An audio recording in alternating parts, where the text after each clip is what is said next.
Good Wednesday morning, everyone. It is time for another edition of Ask Andrew Live, and now you have me, just me out here.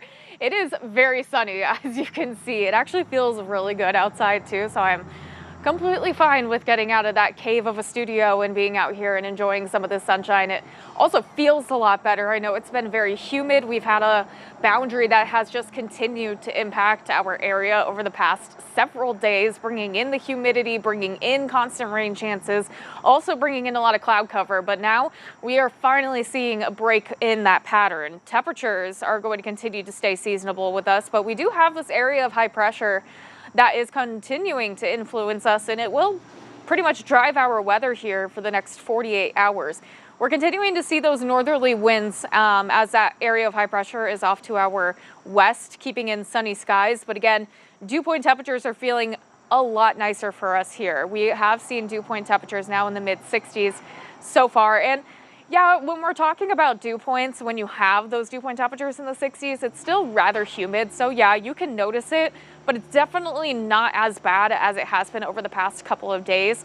With those northerly winds, it's going to continue to keep us pretty comfortable here with those dew point temperatures, but we're still kind of fighting some of that corn sweat.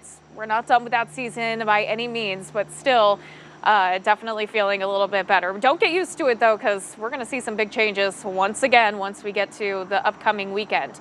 In the meantime, though, future tracks showing some very nice, comfortable, calm skies. Temperatures are going to be around 83 degrees for this afternoon. Again, plenty of sunshine. It'll be a great evening to get out there. Tonight will be even cooler. Temperatures in the low 60s. We'll have patchy fog potential by tomorrow morning. And we are going to continue to see some quiet conditions into tonight and tomorrow. Pretty much a copy and paste day for tomorrow, as well as continue to see plenty of sunshine, highs in the low to mid 80s. And again, we're not really going to see much of an influence of a heat index for today, although that's something that we're definitely going to be talking about here into the end of the week and into the upcoming weekend. Here's a look at those dew point temperatures and how we're expected to trend here over the next couple of days. So again, today and tomorrow very similar when it comes to the humidity levels, but by Friday, Saturday, and Sunday, it is going to get really ramped up. We're going to see those dew point temperatures get to the mid 70s. That's going to feel pretty tropical when it comes to the air mass that's going to push in, and combine it with temperatures at 90 degrees for the weekend.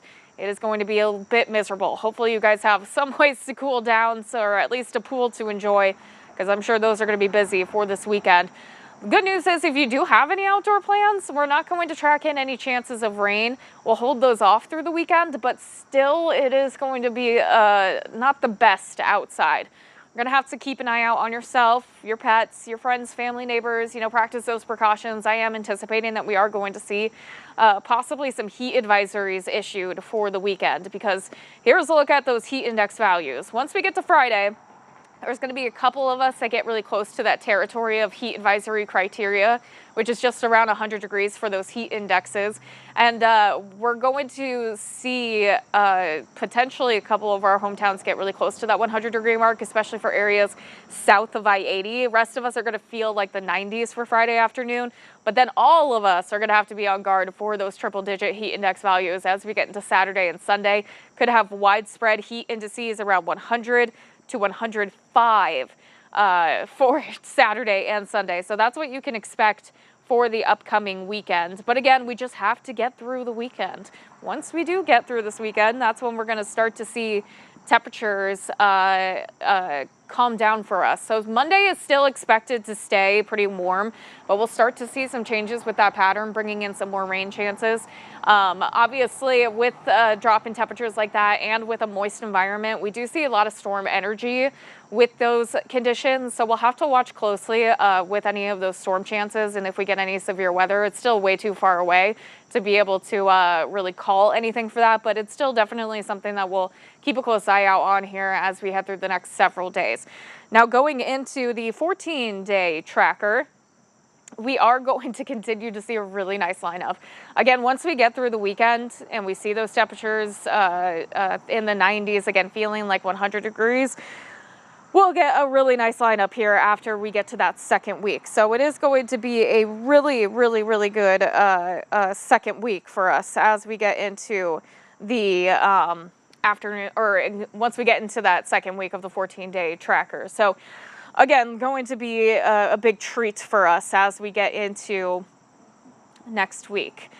Okay, so obviously I'm going to be paying attention to our Facebook page here. Obviously, we are streaming on both Facebook and our WQ88 Plus app. I will say I am paying attention to this Facebook page, and that's where we're going to take your questions. You can ask me anything about the weather. We're going to dive into here a couple more things, but you can also send your questions. You can text actually to 309-304-0888.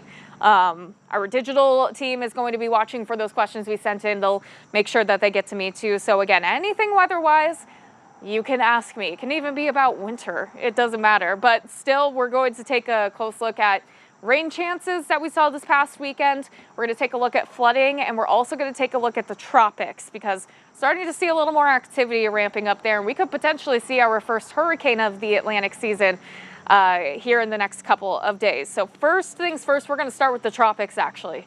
So taking a look at the tropics, we're going to continue to see a couple of waves of energy here, but right now the current storm that is named is well off in the Atlantic, and we still see a couple of disturbances along the coast of the United States and Mexico.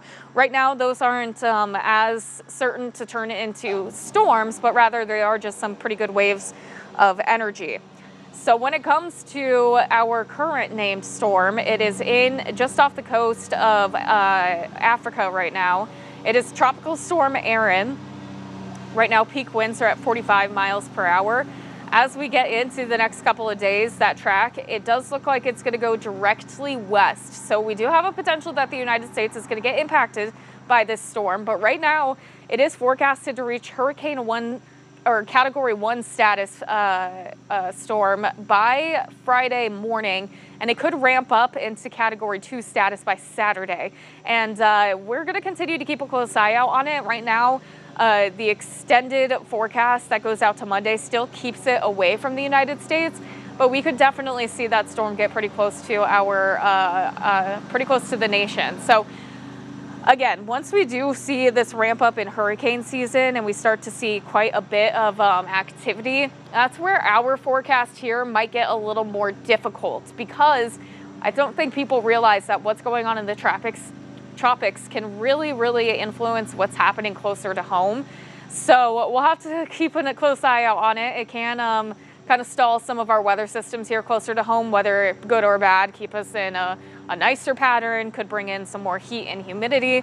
But regardless, though, it is going to be nice to at least stay pretty dry here over the next couple of days, because I know the past weekend that we did see quite a bit of heavy rain, but here's a look at where we only see our only flooding going on in our tributary rivers. It's the Wapsie, which is a very typical river to stay overwhelmed. And with some of that rain over the weekend, we are seeing those river levels elevated.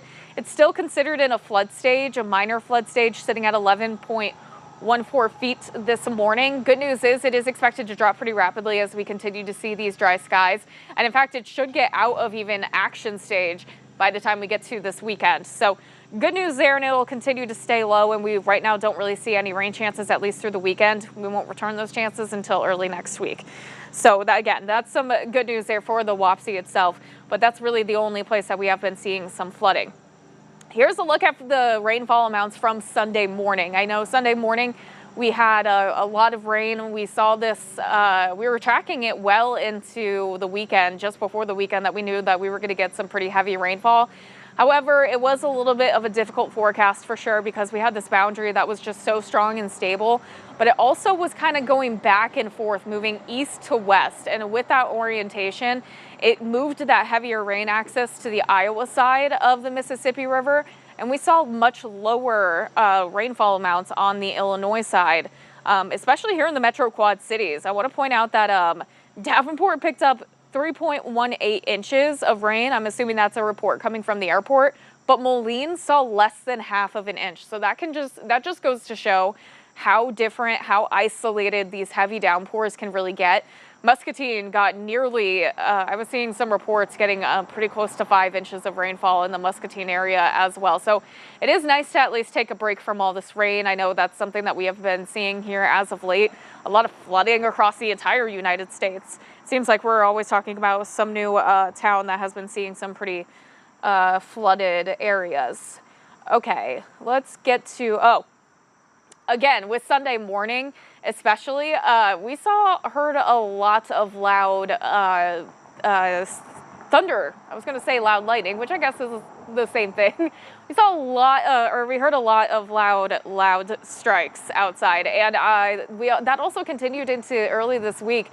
When we were doing Good Morning Quad Cities, it was a constant, super loud rolls of thunder for us, and we had a question actually about how can we get these really loud booms when we're not really seeing much in terms of severe weather? I know that we weren't seeing too much severe weather across the area with some of those storms earlier this week, but now but we did definitely hear it. I'm sure a lot of us woke up to it. So when we're talking about thunderstorms, heat and humidity kind of brings in the fuel to it. But heat and humidity can also ramp up the noise when it comes to how loud the thunder can get. So when we're talking about roaring thunder, there's a lot of heat in the air, and the hotter it is, the more humid it is. That's when you are going to start to hear those really loud rolls of thunder. It's literally an actual explosion, so no wonder that it is very loud. Air molecules are so energized that they quite literally explode, and lightning heats the air around it to roughly 50,000 degrees Fahrenheit. That is 5 times hotter than the surface of the sun. So lightning, it's not something you want to mess with. And when you are talking about the really loud strikes that we get, that's usually what we call cloud to ground lightning. So it actually makes contact with the ground and you hear that explosion a little bit more. The sound moves through the air and bounces off the ground, windows, etc. So again, once you get that cloud to ground connection, that's when we start to hear the lightning or hear the thunder a lot more. And we saw a lot of cloud to ground lightning for sure earlier this week. When you get the cloud to cloud lightning, that's when it's kind of that little rumble of thunder that you don't hear as much. So there's just some interesting information for you. It looks like we have quite a few questions that are already coming in on our Facebook, so I'm going to start diving into some of those. Be sure to continue to give us your questions as we head through this morning. Billy from Clinton asks, good morning. Last night I read Mr. Stutzky's write-up and saw the video for a potential for a second severe weather season. That leads me to this question for you. How will El Nino or La Nina play a role in this? Thank you for your time, and I hope you have a wonderful day.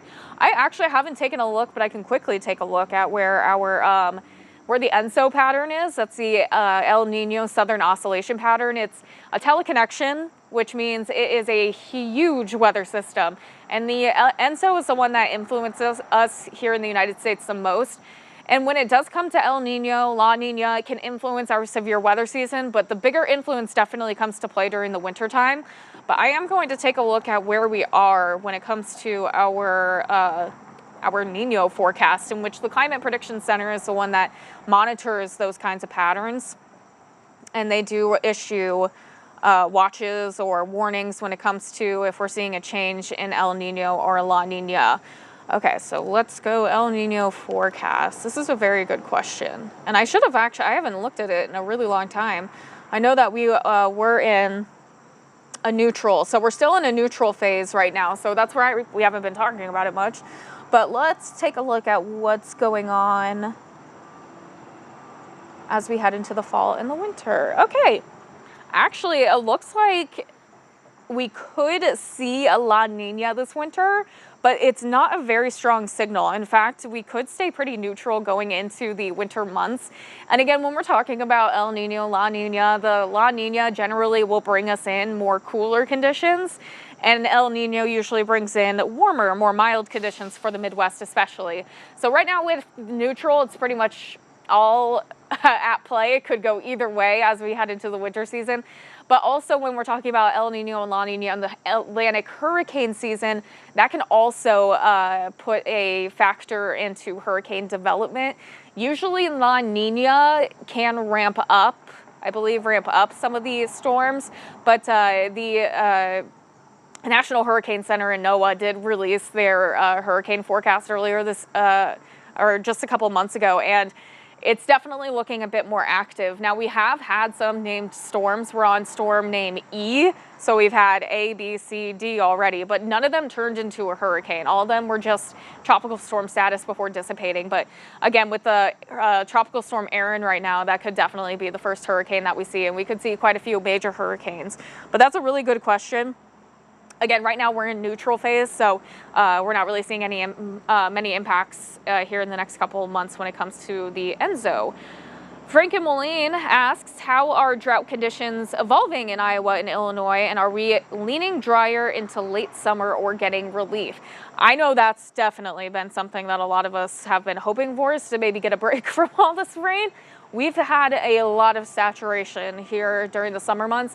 Again, not only were we pumping in moisture constantly from the Gulf and from the southern U.S., we also were seeing very, very high levels of moisture with our corn sweat, and they were just working together, not in our favor, and it just really created this moist environment. I can pull up the drought monitor, the current drought monitor for you right now. Again, that's probably the reason why we haven't really been talking about drought conditions, is just because we haven't really seen many drought conditions across the area here for a while. And usually once we trend into August and September, we actually do start to see our drought stage kind of start to develop a little bit more. But so far we have been keeping those skies fairly quiet. Let's see here. Okay, so here is that current drought tracker. Sorry, we're out in the elements, so I am in the, I'm out here with the bugs as well. But you can see we have no drought across the area. A little abnormally dry near Peoria, as well as northeastern Illinois near Chicago. But zooming out, almost all of Iowa, almost all, this is really impressive, of Iowa is not even considered abnormally dry. The only section is just south of Omaha, and that is in that southeastern or southwestern part of the state where you see that yellow creeping in across the border. Again, very impressive. So we are not worried about drought conditions right now. Well, and especially with how saturated our ground is, we're not going to be worried about it. Even if we do see a pretty dry stretch of weather here over the next couple of weeks, it would take several weeks of dry conditions to be able to see those droughts conditions begin to really develop. But again, we're still in summer. We still have a lot of heat. We still see a lot of high evaporation levels. So that's something we'll keep a close eye out on, but again, hasn't really been much of a issue here for us. All right, Jane and Clinton asks, when's our next real chance for rain in the Quad Cities? I think we're going to stay dry through the weekend. It won't be until early next week that we'll see some shower and thunderstorm chances. So again, let's go to the 8-day so we can show you what that 8-day forecast is so you can see when we are going to creep in those shower and thunderstorm chances. But again, doesn't look like it's going to be too much as of right now. It really is going to depend on the timing of the system because that's something that we're going to be watching very closely. As we get into this weekend, we see lots of heat and humidity, and we're also going to see temperatures in the 90s. What's going to shut that down is finally going to be a system that will bring in some shower and thunderstorm chances into early next week. You can see we stay fairly warm through Monday. We'll still see highs near 90 degrees, but by Monday evening going into Tuesday, it looks like we're going to bring in a cold front. Again, I can see that it will be a cold front because it drops those temperatures and we see a shift in the winds to come in from the south and then eventually coming in from the north. So that usually comes in along a cold front. And we also know with cold fronts, especially when we have this really hot and humid air ahead of it, that just builds in some storm energy. So it really is going to be a good something to keep an eye out on, that we could maybe get some severe storms out here as we get into early next week as well. And again, it's going to be really warm and humid this weekend. That kind of ramps up the moisture. So we'll be watching closely for those rain chances. But right now, it does look like we're going to stay dry here for the next several days and then bring in some rain that'll finally cool us down as we get into the middle of the week. Okay, we have Martha asking, why so much extreme heat and humidity this year? Is this something that we can expect each year now? We have been warmer than Florida several days. Yes, we have been warmer than Florida several days. This is something I think, yes, we should get used to it. Definitely this year, it has been a lot more noticeable, I will say. It's been longer stretches of weather that we've just been in the 90s, but I think it's the humidity that is driving us all crazy. Because it's just been the way that our pattern has been set up. We built in a lot of really strong and stable air masses actually south. So whenever we're seeing these dry stretches of weather, but also seeing warmth, usually that's being influenced by an area of high pressure south of the United States, kind of in the southeastern region near Texas. And that pushes a lot of heat and humidity into the area. When we see much more comfortable conditions and we're dry, usually that's what we call Canadian high pressure. We didn't see as many Canadian high pressures. We really were driven by the influence of a lot of heat and humidity from the south. Not only that, we saw a really good start to our crop season. The corn absolutely flourished this year. We saw it grow extremely fast. And so that really started to release a lot of that water content in the atmosphere a lot sooner for us. So, you know, we always say the phrase knee high by the 4th of July. It was almost my height by the 4th of July. It was just bursting. So then again, that just continues to release a lot of excess moisture. Again, here in the Midwest, the reason why we are humid without any oceans nearby is because of our corn. So that releases so much water. We're starting to see, or we're past the tassel stage. The tassel stage happens in July. That's when we see most of the moisture being exerted by the crop. Once we get into end of August, beginning of September, and we start to get closer to the mature stage of the corn, that's when we're not going to see as much influence from that moisture here. So again, it is something that we're going to have to get used to. We're going to always have crops growing, at least hopefully here. We're in the corn belt. So soybeans and corn definitely are the two influencers of seeing those humid conditions. It's going to happen every year, that's for sure. But it's definitely been more ramped up this year too. We had one of the most humid months of July on record. We have Tracy stopping in to say good morning. Good morning, Tracy. Alex in East Moline asks, how's the Mississippi River looking right now? High, low, normal, any flood chances the rest of the storm season? Right now, the only area flooded is the Wapsie, which is a pretty typical river to continue to stay flooded. Right now, the Mississippi River is looking pretty good. I haven't seen anything to note that we will see any concerns on the Mississippi River, at least when it comes to those water levels. I'll take a look real quick here at the gauge in Rock Island, because right now we are well below flood stage. Yeah, so flood stage, at least action stage, I should say, on the Mississippi River at Rock Island is 13 feet. We officially get to flood stage at 15 feet. Right now, the river's sitting at 10. So it's not, we are well out of flooding opportunities here for the Mississippi River, at least. And it does continue. It looks like it's going to trend down. So as again, it keeps trending down. So that kind of gives us a little more room to work with in case we do see a ramp up in any of the rainfall, because rain at this point in time of the year is the only thing that will really cause the rivers to flood.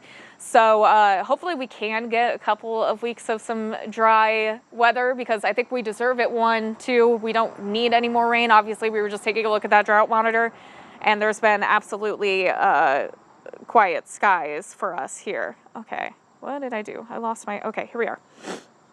Okay. Krista Davenport asked, do you think we'll see any more smoky skies from wildfires again soon? It's definitely a possibility. But again, it really depends on the strength of systems moving in, if that makes sense. So usually when we have an area of high pressure, like we are seeing today, we have blue skies, we have lots of sunshine. That area of high pressure did drop down from Canada. With that air mass, that's usually why we have been seeing smoky skies with the Canadian wildfire smoke. But the area of high pressure is just not strong enough to drag some of that smoke down to the upper Midwest. So we're not going to be worried about seeing any smoke, at least for the next couple of days. I can't say that it's not going to impact us for the rest of the season, because we definitely could see a pretty strong area of high pressure come in, and that could get some of those, or get back that wildfire smoke into the jet stream at least, and then, you know, move it right over our hometown. So that's still definitely a possibility. Right now, though, I'm not anticipating any impacts from any air quality or smoke for us here over the next several days. We have Seth. Hello, Seth. Asking, how are you doing on a Wednesday morning? I'm doing fairly well. It's my Friday, so it's even happier. He said, new scoreboard coming to Lions Field and Clear Lake next Wednesday. That's exciting. All right, we got a couple more minutes here, a couple more questions. Tim in Bettendorf asks, can you see where a lightning bolt strikes after the fact? Can very severe lightning strikes leave big marks? I actually was just looking at a graphic for this. So let me find it real quick, because yeah, that's actually a really interesting question. You can, which I honestly have thought about this so much, that lightning strikes can leave marks, but I've never seen one. And how much, just imagine how much lightning you have experienced in your life, and you know that you can tell when a lightning strike gets close to you because it's so unbelievably loud. But I have never seen a mark from a lightning strike, at least from what I think I have. So let's pull up. Hey, I'm sure a lot of us can hear the lawnmowers around us. That is something, if you have any yard work to do it today or tomorrow before that heat and humidity comes in for the weekend, because that just won't be as much fun or comfortable to do some yard work in. So,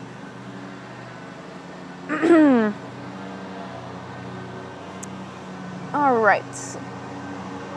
I gotta see here. Lightning, is this it? It's nice and bright on my laptop. Okay, here we go. Yes.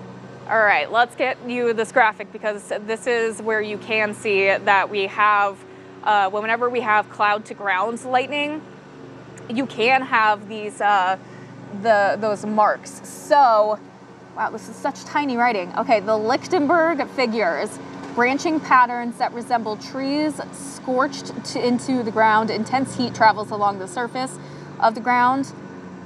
Fulgurites, extreme heat can melt sandy soil, creating glassy-like structures. Think of it like a fossil.